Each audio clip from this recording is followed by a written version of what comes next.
কলকাতার ডক্টরদেরকে ভাই আমি ধন্যবাদ জানাই, তারা যে বলছে বাংলাদেশি রোগীদেরকে আমরা চিকিৎসা করব না, তারা যে কথাগুলো বলছে তাদেরকে ধন্যবাদ জানাই, তাদেরকে সেলুট জানাই।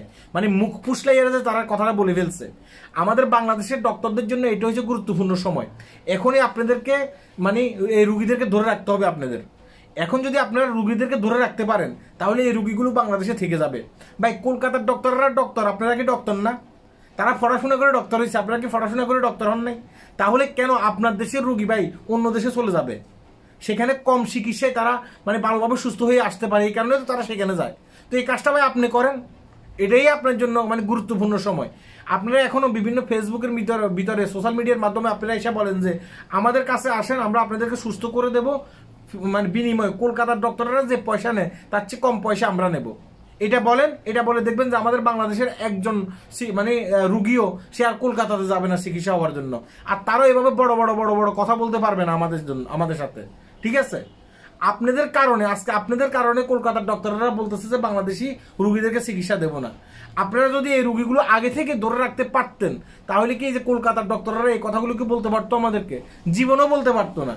কারণ দেখেন যে এখন যে বর্ডার বন্ধ হয়ে গেছে, তাদের দেশের অসংখ্য মানুষ মানে যারা বাংলাদেশিদেরকে নিয়ে ব্যবসা করে বিভিন্ন মার্কেটগুলো, তারা হাহাকার করতেছে, চেঁচামেচি করতেছে, চিৎকার করতেছে, তাদের ফ্যাটে ঠিকমতো খানা জুটতেছে না। কলকাতার এক অংশের ডক্টররা বলতেছে আমরা বাংলাদেশিদেরকে চিকিৎসা দেবো না, আর এক অংশের ডাক্তাররা বুঝতে পারছে বাংলাদেশিদেরকে যদি চিকিৎসা না দিই তাহলে আমাদের ফ্যাটে কিন্তু দানা ফেনি যাবে না। তারা কি করতেছে মানে পাল্টা একটা ব্রিফিং করছে, না বাংলাদেশি রুগীদেরকে আমরা চিকিৎসা দেব। হ্যাঁ, তাহলে আমরা কে ব্রিফিং দিতেছে কে ব্রিফিং দিতেছে না আমরা এগুলোর দিকে তাকানোর দরকার নেই। যারা আমাদের বাংলাদেশের ডক্টররা আছেন আমি আপনাদেরকে এটা বলবো যে ঠিক আছে, রুগী ধরে রাখার দায়িত্ব হচ্ছে আপনাদের। এটা হচ্ছে আপনাদের জন্য মুখ্য সময়, গুরুত্বপূর্ণ সময় হচ্ছে এইটা। আপনারা বিভিন্ন সোশ্যাল মিডিয়ার মাধ্যমে, টিভির মাধ্যমে বিভিন্ন জায়গায় অ্যাড দেন, ভাই আপনারা আমাদের কাছে আসেন, আমরা আপনাদেরকে চিকিৎসা দেবো। আপনারা আমাদের দেশের নাগরিক। হ্যাঁ, আমাদের টাকা কেন বাইরে কান্ট্রিতে যেত? আপনারা যদি ঠিক সেভাবে রুগীদের সাথে আচার আচরণ ভালো করেন, ভালো ব্যবহার দেন, ভালো ওষুধ দেন, তাহলে রুগী কেন ভাই হাজার মাইল মানে কলকাতা যাবে? কোনো প্রয়োজন আছে ভিসা করে তারপর করে টিকিট কেটে জার্নি করে কলকাতাতে যাওয়ার? কোনো দরকার নেই।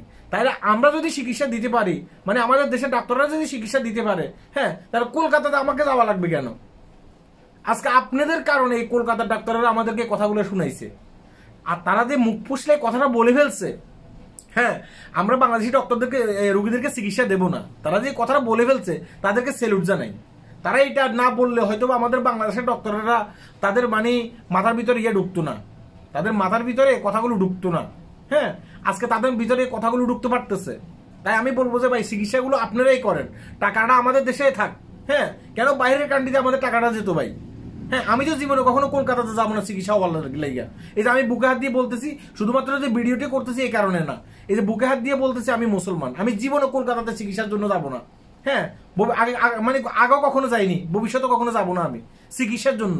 হ্যাঁ, আমি চিকিৎসা আমার দেশে হবো। ঠিক আছে, এই যে মালয়েশিয়ার একজন প্রধানমন্ত্রী মাহাতি মোহাম্মদ, তার মানে হঠাৎ করে বুকের ভিতরে তার হার্ট সার্জারি করা লাগতেছে। এখন তার দেশের ডক্টররা বলতেছে ভাই আপনাকে সিঙ্গাপুর নিয়ে যাই। এটা যখন বলছে, তিনি বলছে যে সিঙ্গাপুর কেন যাবো, আমার দেশে চিকিৎসা হবো। তখন তার মানে গণ্যমান্য ব্যক্তিরা তারা বলতেছে আমার দেশে চিকিৎসা হওয়ার মতো সেই ধরনের সরঞ্জাম নেই। তিনি বলছেন যে না, আমার দেশে সরঞ্জাম আনার পর আমি চিকিৎসা হবো। পরবর্তীতে তার দেশে যখন সরঞ্জাম আসছে, মানে তার দেশে মালয়েশিয়াতে যখন সরঞ্জাম এগুলো আসছে, পরে তিনি এখানে চিকিৎসা হয়েছে।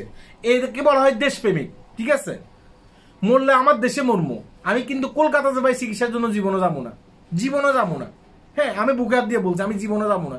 আশা করি আমার কথার সাথে ভাই আপনি একমত হবেন। শুধুমাত্র আমি আবারও বলতেছি, ভিডিওটি করার জন্য আমি ভিডিওটি এই কথাগুলো বলতেছি, এই যে বুকে হাত দিয়ে একজন মুসলমান হিসাবে বলতেছি, জীবনে কখনো আমি কলকাতাতে ভাই চিকিৎসার জন্য যাবো না আমি। ঠিক আছে, তারা যেভাবে আমাদেরকে অপমান করছে, হ্যাঁ, আমি জীবনে চিকিৎসার জন্য যাবো না। আপনি যদি একজন বাংলাদেশি মানুষ হয়ে থাকেন, আপনার ভিতরে যদি সে ধরনের মনুষ্যত্ব বোধ থাকে, আপনি জীবনে আশা করি কখনো কলকাতাতে চিকিৎসার জন্য যাবেন না। আশা করি বুঝতে পারছেন। আল্লাহ হাফেজ।